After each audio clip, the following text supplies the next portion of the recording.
Hey, hey, hey! Another day, another life, mga biday ko. As you can see, full agad ang nakikita nyo, mga biday ko.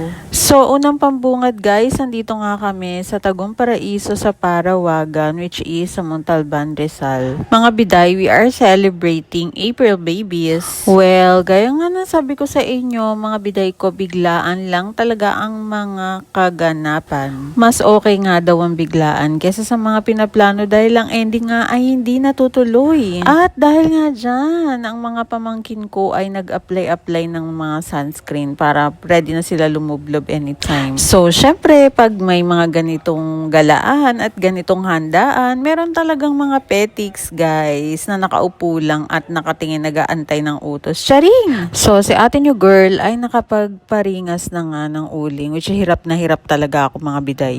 So, guys, lumipat pala kami ng location. Kung makikita nyo, iba na ang aming background kasi ang init dun sa aming unang cottage.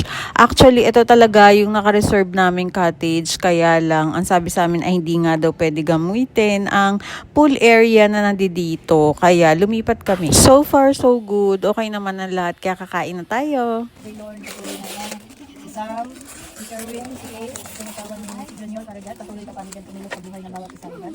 Salamat Parigan sa kanilang buhay. Maraming salamat sa iyo, O Diyos. Sa aming mga pagsasalusaluhan, Parigan, patuloy na ito i-bless mo, Lord. Naway magkaroon dito kalakasan sa aming mga physical na katawan. Patuloy mo kaming ingatan sa araw na ito, O Diyos, sa lugar na ito, O Diyos. Sa iyo kami lamang magtitiwala Panginoon. Maraming salamat sa iyo, O God. Naway mabusog ang bawat isa sa aming munting handa. Maraming salamat sa iyo. Pinabalik namin sa iyo maingat ang lahat ng papuli. Pagsambahan. At salamat. In Jesus' name we pray. Happy birthday to you. Happy birthday to you. Happy birthday, happy birthday. Happy birthday to you. Yay! So, ayan nga siya, mga biday, na celebrate naman namin ng naaayon at tamang budget lang talaga. So, see you again on next video.